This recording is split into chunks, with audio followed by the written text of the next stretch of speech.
لانا چاہتے ہو، نئے دین میں لانا چاہتے ہو، وہ ہے کیا؟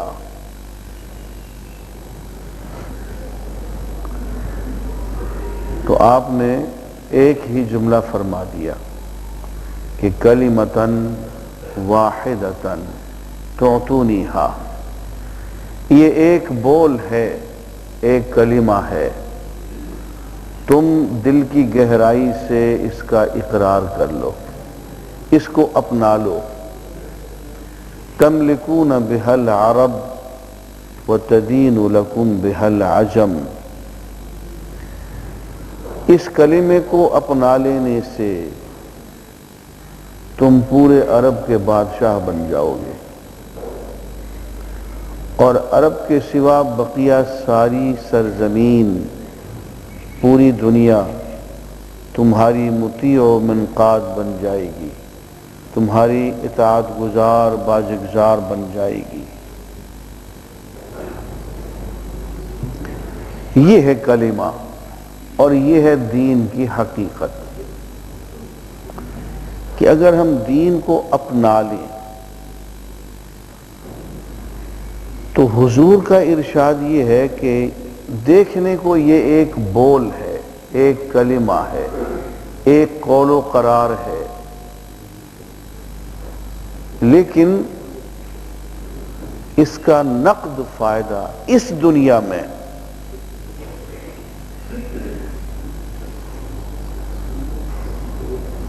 حضور اکرم صلی اللہ علیہ وسلم آخرت کی بات کیا کرتے تھے، لیکن آپ کی آخرت کی گفتگو ساری کی ساری دنیا کا پروگرام دے چکنے کے بعد ہوتی تھی۔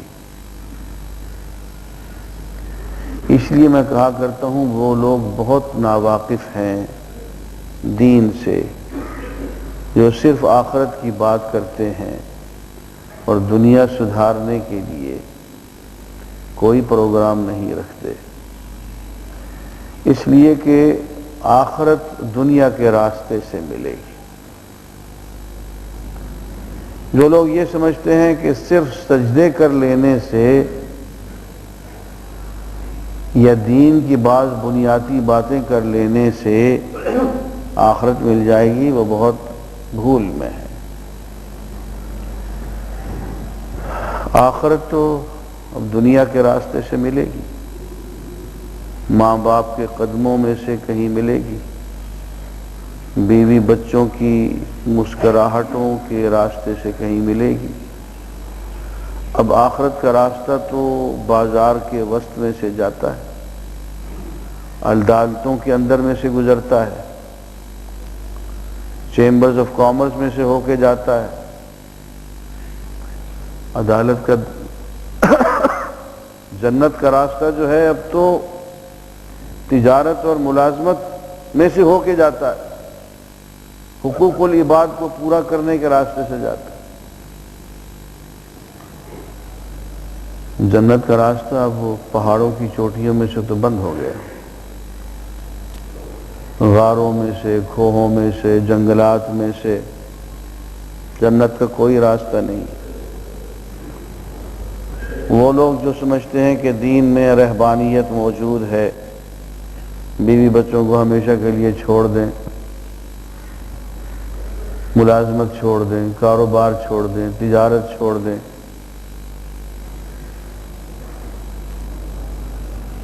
ان کے لیے تو جنت نہیں ہے۔ وہ عیسائیت اختیار کر لیں، وہ ان کے لیے مناسب ہوگا۔ اسلام میں کوئی گنجائش نہیں ہے رہبانیت کی۔ اسلام میں تو پہلے ایمان و عقائد، پھر عبادات، عقائد مضبوط ہو جائیں گے، عبادات خود بخود سنور جائیں گی۔ عبادات جب سنور جائیں گی تو اخلاق خود بخود سنور جائیں گے، اور جب اخلاق سنور جائیں گے تو آخری منزل ہے معاملات، ڈیلنگز، وہ سنور جائیں گے۔ اور حضور نے فرمایا الدین المعاملہ، دین معاملے کے درست ہو جانے کا نام ہے۔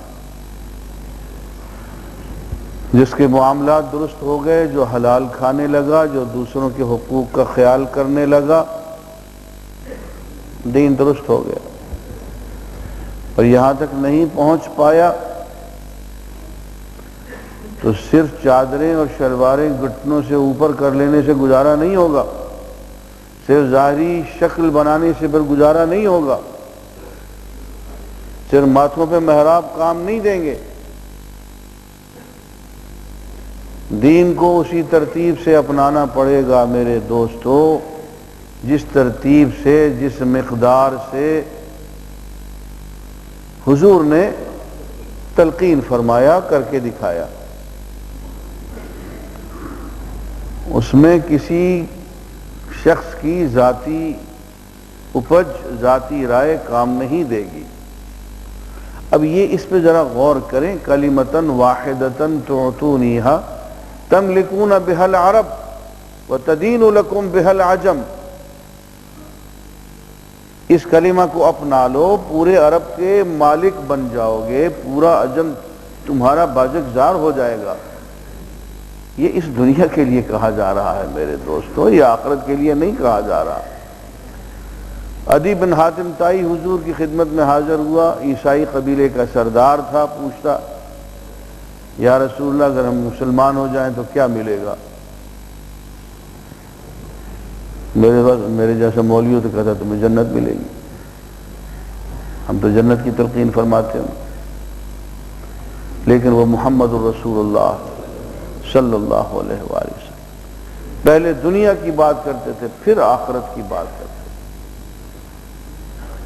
فرمایا لَتَفْتَحَنَّ كُنُوزَ کسریٰ، کسریٰ کے جو خزانے ہیں نا چھپے ہوئے، دفینے، ان کو تم اپنے ہاتھوں سے کھولو گے۔ دنیا کی بات کی۔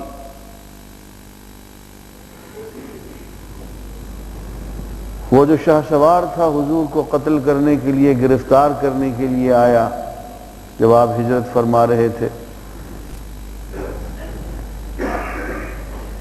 گھوڑا دوڑاتے ہوئے آیا، گھوڑا اس کا زمین میں 3 مرتبے دھنس گیا، اور میں نام بھول رہا ہوں اس کا، سراقہ بن مالک۔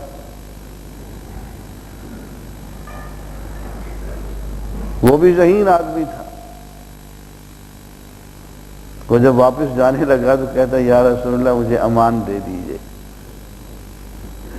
مجھے امان دے دیجئے۔ کس چیز سے امان دے دی؟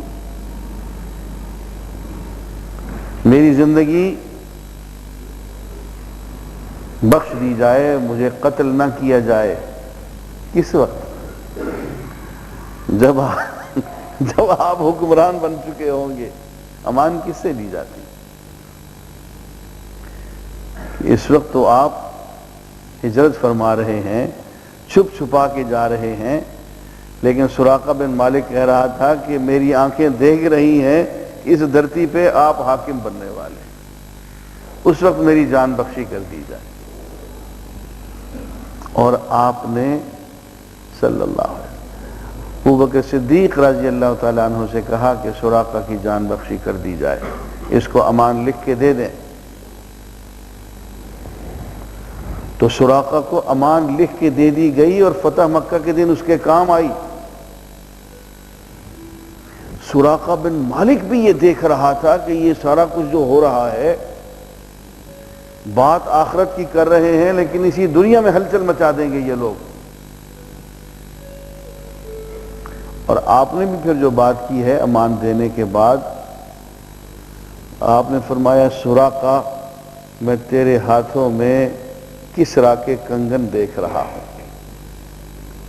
کسریٰ کے دونوں کنگن میں تیرے ہاتھ میں دیکھ رہا ہوں۔ یہ بھی آخرت کی بات نہیں ہے میرے دوستو، دنیا کی بات ہے۔ یہ الگ بات ہے کہ دنیا مقصد نہیں ہے، دنیا وسیلہ ہے، راستہ ہے آخرت تک جانے کا، مقصد آخرت ہی ہے۔ لیکن جو لوگ صرف مقصد کی بات کرتے ہیں اور وسیلے کی بات نہیں کرتے، ذریعے کی بات نہیں کرتے، پروگرام کی بات نہیں کرتے، راستے کی بات نہیں کرتے، وہ ہمیں دھوکہ دے رہے ہیں۔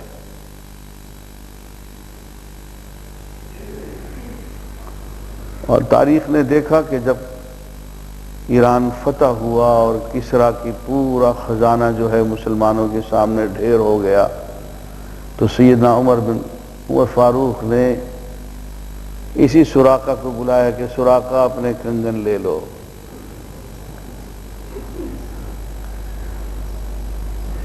سراقہ حضور اکرم صلی اللہ علیہ وسلم کی پیش گوئی، اور وہ جو بڑے بڑے جڑاؤ جس میں کہ ہیرے جواہرات تھے، اور جو پہن کے وہ تخت پہ وہ طاغوت بیٹھا کرتا تھا،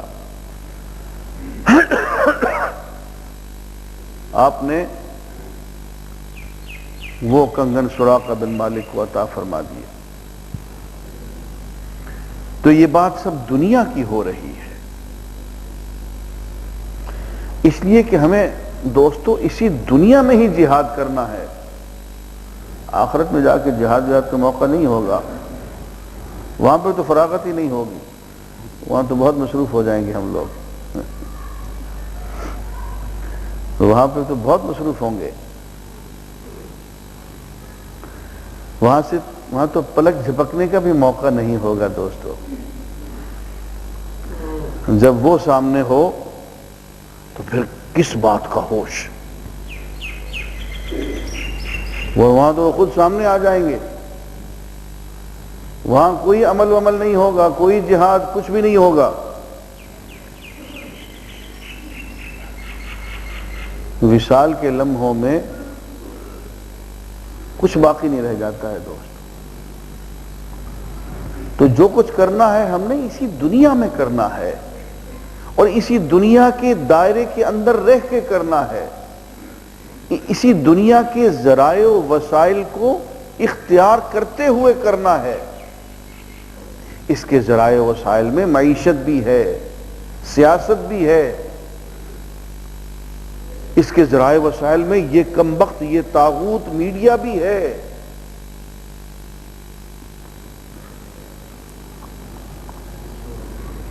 سونا چاندی بھی ہے، اولاد بھی ہے، جاگیر بھی ہے، سب اسی کے اندر رہتے ہوئے انہی ذرائع و وسائل کو، جن کو کہ شیطان استعمال کرتا ہے دین کے خلاف، یہی کرسی، یہی جاگیر، یہی سونا چاندی، جسے ہر طاغوت ہر شیطان دین کا راستہ روکنے کے لیے استعمال کرتا ہے، انہی ذرائع و وسائل کو دین کا راستہ کھولنے کے لیے ہم استعمال کریں گے۔ اس کے علاوہ اور کوئی ذرائع وسائل ہم باہر سے نہیں لائیں گے، وہ بھیج دے، اس کی مرضی، کبھی فرشتے نازل کر دے، اس کا موڈ آ جائے، لیکن ہم اپنے پروگرام میں فرشتوں کی تعداد شامل نہیں کر سکتے، یہ اس کا کام ہے۔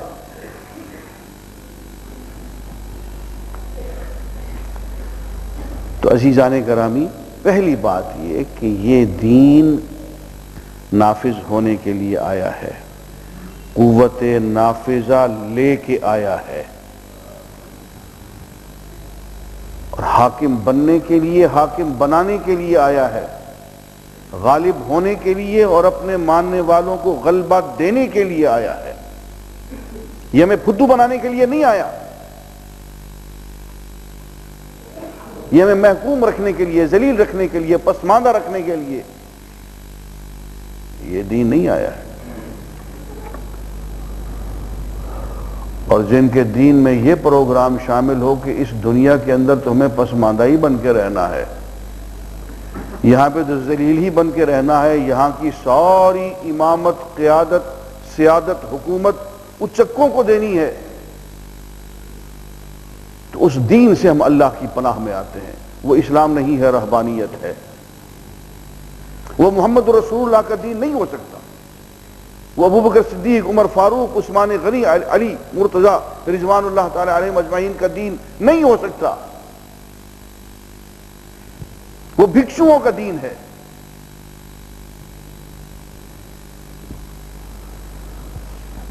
جن کے پروگرام میں اس دنیا میں عملی جہاد اور سیادت اور قیادت شامل نہیں ہے، وہ توبہ کریں۔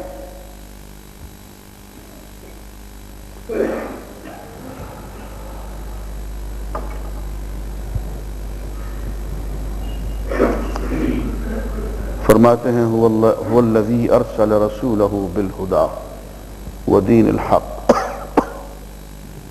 لیظہرہ علی الدین کلہ ولو کرہ المشرکون۔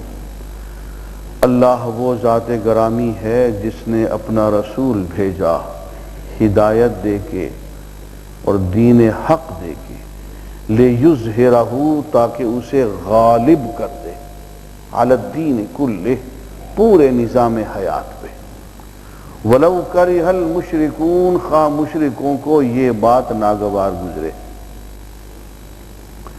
عزیزان گرامی، اس دنیا میں چونکہ پروگرام بنانا ہے تو میں تراویح کے دوران بھی درس قرآن میں 4 کرداروں کی طرف نشاندہی کر چکا ہوں۔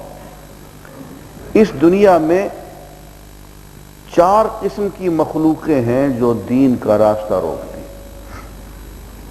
سب سے پہلا، سب سے بڑا طاغوت، شیطان کی اولاد میں سب سے زیادہ خبیث جو کردار ہمیں نظر آتا ہے وہ فرعون ہے۔ وہ شخص جو سیاسی طور پہ اقتدار اعلیٰ کا دعوے دار ہے۔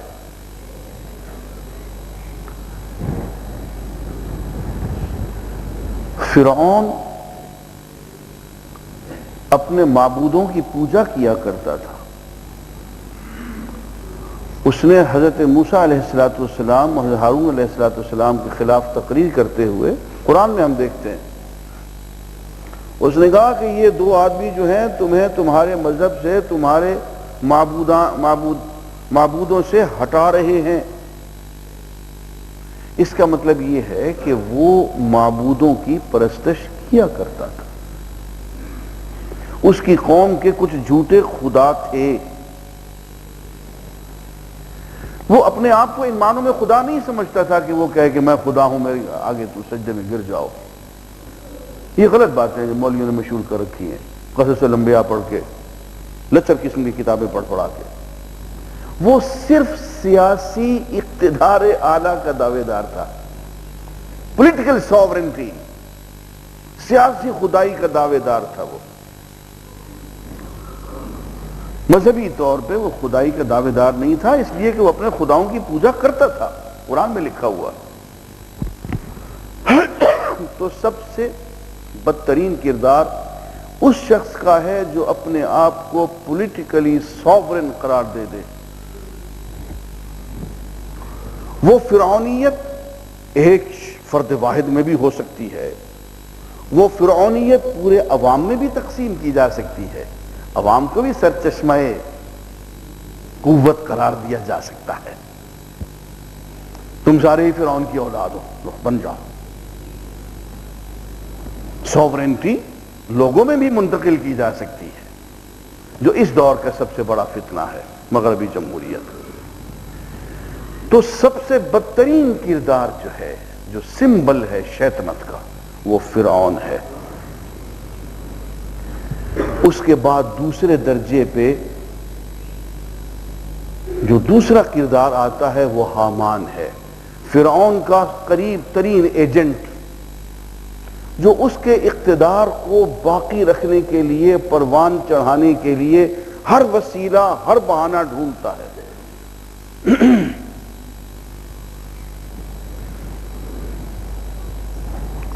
ہر دور میں جس طرح سے فرعون ہوتا ہے، اسی طرح سے ہر دور میں ایک حامان بھی ہوتا ہے۔ وہ پارلیمنٹ کی شکل بھی اختیار کر سکتا ہے، وہ چند افراد کی شکل بھی اختیار کر سکتا ہے، لیکن وہ ایک وسیلہ ہوتا ہے فرعون کی فرعونیت کو برقرار رکھنے کا۔ تیسرا کردار اس سلسلے میں قارون کا ہے۔ ہمارے ملک میں وہ جاگیردار کی شکل میں نمایاں ہے۔ یہ بہت بڑا پشتی بان ہوتا ہے فرعون کی فرعونیت کا۔ حامان سیاسی طور پہ فرعون کا پشتی بان ہوتا ہے، اور قارون معاشی طور پر اس کا پشتی بان ہوتا ہے۔ وہ پولیس کے راستے سے، فوج کے راستے سے فرعون کی حکومت کی حفاظت کرتا ہے، اور قارون معیشت کے راستے سے، کہ یہ معاشی بندھن کا راستہ ہے، الیکشن میں بس یہ گروپ آئے گا اور کوئی نہیں آئے گا، صرف جاگیردار طبقہ، صرف کارخاندار طبقہ، بس اور کوئی نہیں۔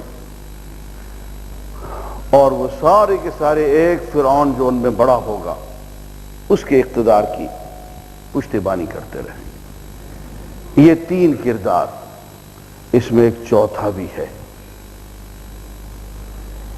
اور چوتھا خباثت میں ان سے کم نہیں ہے، وہ ہے سامری۔ وہ اپنی ذہانت سے، اپنی شعبدے بازی سے وہ لوگوں سے ہاتھ چمواتا ہے، پاؤں چمواتا ہے، وہ بچڑے کی پوجا کروا دیتا ہے، وہ جس کو چاہے خدا بنا دیتا ہے، جس آستانے پہ چاہتا ہے لوگوں کو ڈھیر لگا دیتا ہے، لوگوں کی گردنوں کو جھکا دیتا ہے۔ اس کی منطق، اس کی شعبدہ بازی، اس کی تقریر، یہ ہمارے دور کا گدی نشین ہے، یہ ہمارے دور کا ملا ہے۔ وہ مولوی جس کو 2 وقت کا کھانا کھانے کے لیے اس کے ابا جان اپنے شاگردوں کو ٹھوٹا دیا کرتے تھے کہ جاؤ مسجد کے ارد گرد لوگوں کو وعدہ کر رکھا ہے انہوں نے، ان سے سالن لے آؤ۔ وہ اس مولوی کے پاس ایک نہیں 3 4 پجیرو کاریں ہیں۔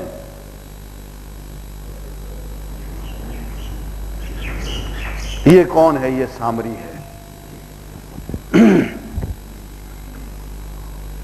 آگے پیچھے ہٹو بچوں، کلاشن کوف لیے پھرتے لوگ، مولوی صاحب کی جان بڑی قیمتی ہے۔ بھئی ہوگی یار، محمد رسول اللہ صلی اللہ علیہ وسلم کی جان تو اتنی قیمتی نہیں تھی صلی اللہ علیہ وآلہ۔ آپ نے تو اجازت نہیں دی، آپ نے کہا علی ہٹ جاؤ آگے سے، میرے دروازے پہ تلوار لے کے کھڑے مت ہو، مجھے کسی کے پہرے کی ضرورت نہیں ہے۔ بہت بڑا ہنگامہ ہو گیا، شور ہو گیا، غلغلہ، پورا مدینہ سہم گیا کہ بھئی یہ کیا ہو گیا، کوئی حملہ ہو گیا، باہر سے لشکر آ گیا، جیسے لوگوں کی یکرخ چیخنے کی آوازیں آئیں۔ لوگ ابھی سنبھلتے رہے،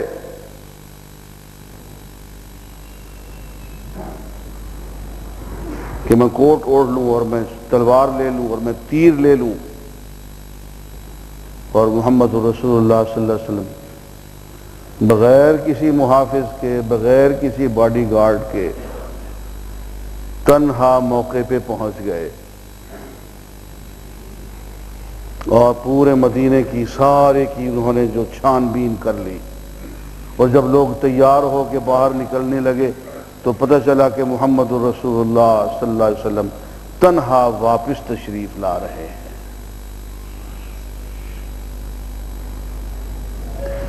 بغیر کسی باڈی گارڈ کے۔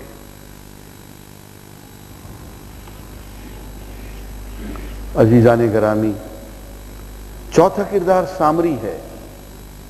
حکومت کو اس کی ضرورت پڑتی ہے، حکومت کو مولوی خریدنے پڑتے ہیں، گدی نشینوں کو خریدنے کی ضرورت نہیں پڑتی، پہلے سے وہ پشت ہاں پشت سے بکے ہوئے ہوتے ہیں، لیکن ہر مولوی کو تازہ خریدنا پڑتا ہے، زیادہ پیسے لگتے ہیں، مولوی کے پیسے زیادہ ہوتے ہیں گدی نشین سے۔ اپنے ارد گرد دیکھیے، وہ شخص جس کے باپ کی جائیداد 1 مرلہ بھی نہیں تھی، اس کے پاس لاہور شہر کے اندر 200 کنال زمین، اس میں کوٹھیاں ہی کوٹھیاں۔ یہ کون ہے؟ یہ سامری ہے۔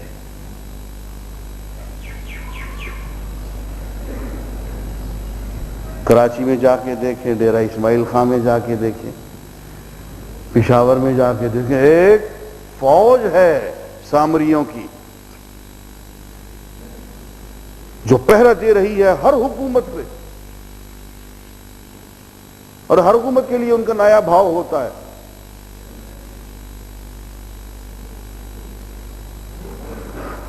تو یہ چار کردار ہیں میرے دوستو، فرعون، حامان، قارون اور سامری۔ عزیزان گرامی، آپ سمجھتے ہیں کہ دنیا میں یہ باطل نظام ٹوٹ نہیں سکتا؟ ان چاروں کو گرایا نہیں جا سکتا؟ فرعون کو نہیں گرایا جا سکتا، حامان کو، قارون کو، سامری کو؟ صرف ایک بات ہے جو ان کو سہارا دیتی ہے، اس کو اچھی طرح سے سمجھ لیں میرے دوستو، صرف ایک بات، اور وہ ہے جہالت، جاہلیت۔ یہی وجہ ہے کہ میں بار بار عرض کر رہا ہوں کہ اسلام جس چیز سے سیدھی سیدھی ٹکر لیتا ہے وہ جاہلیت ہے، جہالت ہے۔ جب جب روشنی علم کی بڑھے گی، آگہی بڑھے گی، بیداری بڑھے گی، یہ چاروں کردار جو ہیں غیر مؤثر ہوتے چلے جائیں گے۔ اب ایک بات ہے، ذرا مجھ پہ فتویٰ دینے میں جلدی نہ کیجیے گا میرے دوستو، میں مغرب کے معاشرے کو، یورپ کے معاشرے کو، امریکی معاشرے کو اچھی نظر سے نہیں دیکھتا، لیکن ایک بات میں آپ لوگوں سے کہتا ہوں، اور بے شک سن لیجئے، اور کسی مولوی سے جا کے کہہ دیجئے، اور فتویٰ دیتا ہے تو دے دے ٹو مائی لیفٹ فٹ۔ اگر مجھ سے کوئی پوچھے کہ دنیا میں اسلامی نظام، سیاسی نظام، معاشی نظام کہیں اگر دنیا میں ہے بحثیت نظام کے، تو کس ملک میں ہے؟ تو خدا کی قسم میں کسی اسلامی ملک کا نام نہیں لوں گا۔ آپ شاید توجہ اور توقع رکھتے ہو کہ میں سعودی عرب کا نام لوں گا، میں کبھی نہیں لوں گا۔ وہ ملک جو سیاسی نظام میں بدترین ہے، اسلام سے بعید ترین ہے، وہ سعودی عرب ہے۔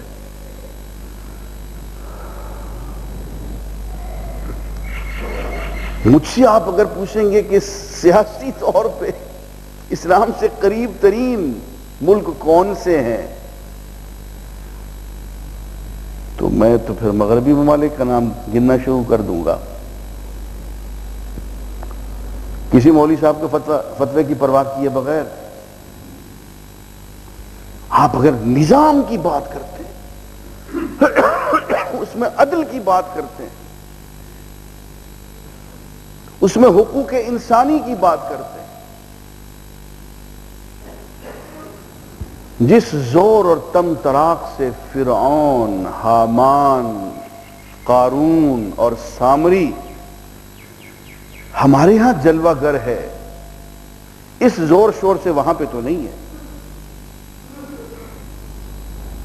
وہاں پہ تو میں نے سامریوں کو اس گھن گرج سے نہیں دیکھا ہے۔ سامری وہاں پہ بھی ہیں، ضرورت پڑتی ہے ہر جگہ نہیں، لیکن اس گھن گرج سے، اس تم طراق سے، اس طرح دیواریں، پورے ملک کی دیواریں کالی کر دی جائیں، اور اپنے ہاں اپنا اللہ کے اپنا منہ کالا کر دیا جائے، مجھے تو امریکہ میں کہیں ایسا نظر نہیں آیا۔ کینیڈا میں کسی شخص نے دیواریں کالی کی ہوئی مجھے تو نظر نہیں آیا کہیں کوئی شخص اس طرح سے اپنا منہ کالا کر رہا ہو۔ مکان میرا ہے یار، حویلی میری ہے، دیوار میری ہے، اس پہ اشتہار کسی سے کام کرو، پوری کا پورے دیوار کو کالا کر دیا، پورے ملک کو کالا کر دیا. اتنی بڑی قوت اور تمطراق کے ساتھ سامری کسی مغرب کے ملک میں نہیں پایا جاتا، ہمارے ہاں ہے. اب عزیزان گرامی، سارا مسئلہ یہ ہے کہ یہ چار قوتیں مل کے کرتی کیا ہے، ان کا سارا مقصد کیا ہوتا ہے، سارا زور کیا ہوتا ہے. آج میں آپ کو وہ بتا دیتا ہوں تاکہ کبھی آپ پروگرام بتائیں تو ان کے مقابلے میں آپ. یہ لوگ نہ تو دین کے خلاف بات کرتے ہیں، نہ مسجد کے خلاف، نہ مدرسے کے خلاف، ٹھنڈے ٹھنڈے چلتے ہیں. دشمنی مسجد سے ہے، دشمنی مدرسے سے ہے. ان میں سے کوئی بدھو آدمی، پاگل آدمی ہوتا ہے، وہ نصیر الدین بابر جیسا بے وقوف آدمی جو کبھی کبھی بھونک لیتا ہے. ہر شخص ایسا نہیں ہوتا، وہ برداشت کرتے ہیں، چاہتے ہیں کہ بڑی بڑی مسجدیں ہوں، بڑی بڑی لائبریریاں ہوں، بڑے بڑے مدرسے ہوں، بڑے خوبصورت قسم کے ملا ہوں، مولوی ہوں، مفتی ہوں، گھنگھٹ ان کے نکلے ہوئے ہوں، لباس خوبصورت پہنا ہوا ہو.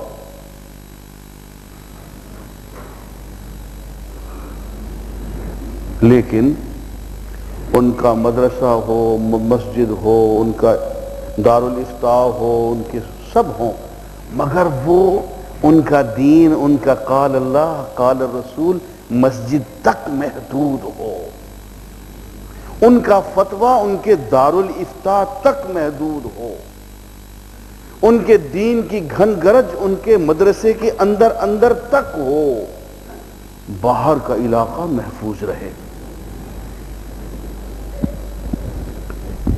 پارلیمنٹ محفوظ رہے، پرائم منسٹر ہاؤس محفوظ رہے، پریزیڈنٹ ہاؤس بچا رہے، ساری عدالتیں، سارے secretariat, chambers of industries and commerce, یہ سارے قال اللہ قال الرسول سے بچے رہے. ہاں، مسجد کے اندر ان کو لاؤڈ سپیکر لگا کے دے دو.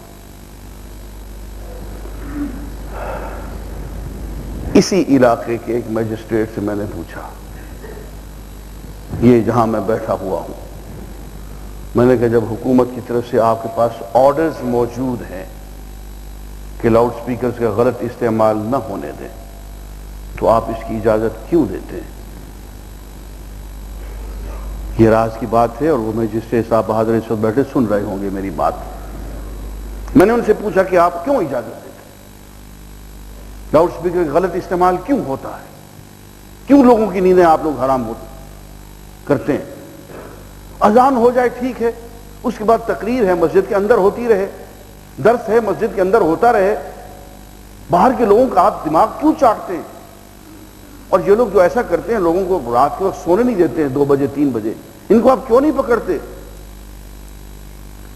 تو جناب مجسٹریٹ صاحب بہادر نے حکم دیا کہ صاحب وہ تحریری حکم ہے جس کا آپ اشارہ فرما رہے ہیں، اور جو ہمیں کرنے کو کہا جاتا ہے وہ یہ گا چلن دیو.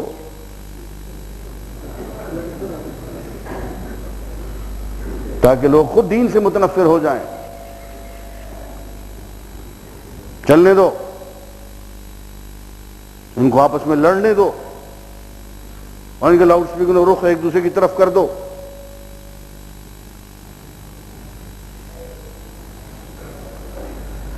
مسجد کے اندر ان کو خوب شور مچا لینے دو، گلے پھاڑنے دو ان کو.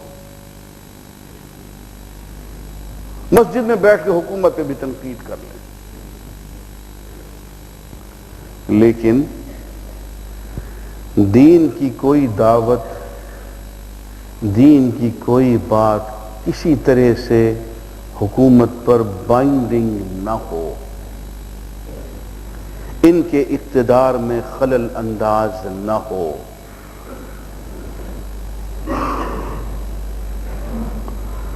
وہاں پہ ان کے اختیارات میں کوئی کمی نہ ہونے پائے، اللہ کی کوئی آیت، حضور کی کوئی حدیث ان کے کسی آزادی میں، کسی اختیار میں، کسی تعیش میں، ان کے سیر سپاٹے میں، ان کی کسی بات میں وہ خلل انداز نہ ہو. دین کو محدود رکھو مسجدوں تک، مدرسوں تک، مفتی خانوں تک، یونیورسٹیوں تک، لائبریریوں تک، میوزیمز تک.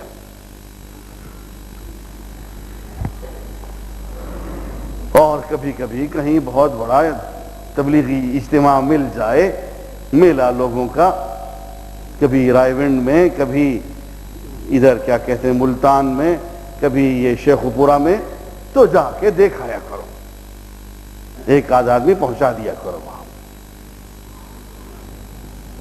لیکن دین کا کوئی تعلق نہیں ہونا چاہیے حکومت کی کسی پالیسی سے، سیاست سے، معیشت سے، عدالتی قانون سے، سیکریٹریٹ سے، بلکہ ہر وہ چیز جو دین کی طرف لانے والی ہے، ممد ہے، معاون ہے، اس کو بھی کنڈم کر دو. یہ کمبخت اردو زبان بڑی خطرناک ہے. اردو آئے گی تو پھر مولوی بھی آ جائے گا. مولوی کو روکنے کا سب سے آسان طریقہ یہ ہے کہ انگریزی پہ ڈٹے رہو.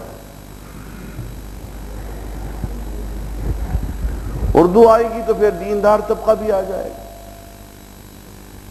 اس لیے اس کو پرے پرے رکھنے کا آسان طریقہ یہ ہے کہ انگریزی کو سرکاری زبان بنائے رکھو، اردو کو قریب نہ پھٹکنے دو.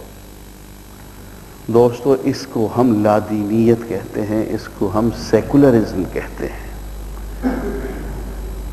کہ give to God what is due to God and give to Caesar what is due to Caesar. جو خدا کا حق ہے وہ خدا کو دو. خدا کا حق کیا ہے کہ مسجد میں اس کی نام کی حمد کرو، سنڈے کے سنڈے جا کے اس کی پوجا کرو. اور give to Caesar what is due to Caesar، باقی سارا سیزر کا ہے. مسجد سے، مندر سے، گرجے سے باہر کی ساری زمین وہ بادشاہ سلامت کی ہے، وہ اس کا حق ہے، وہ اس کو دے دو. وہاں پھر گاڈ صاحب کے آنے کا کوئی حق. گاڈ صاحب جو ہیں وہ عبادت گاہ کے اندر اندر تک رہے. عزیزان گرامی، اس کے مد مقابل جو چیز ہمیں نظر آتی ہے وہ سیرت طیبہ ہے. یہاں میں ایک بات اور بھی آپ لوگوں کو بتا دوں، قرآن کے ذریعے سے لوگوں کو دھوکہ دیا جا سکتا.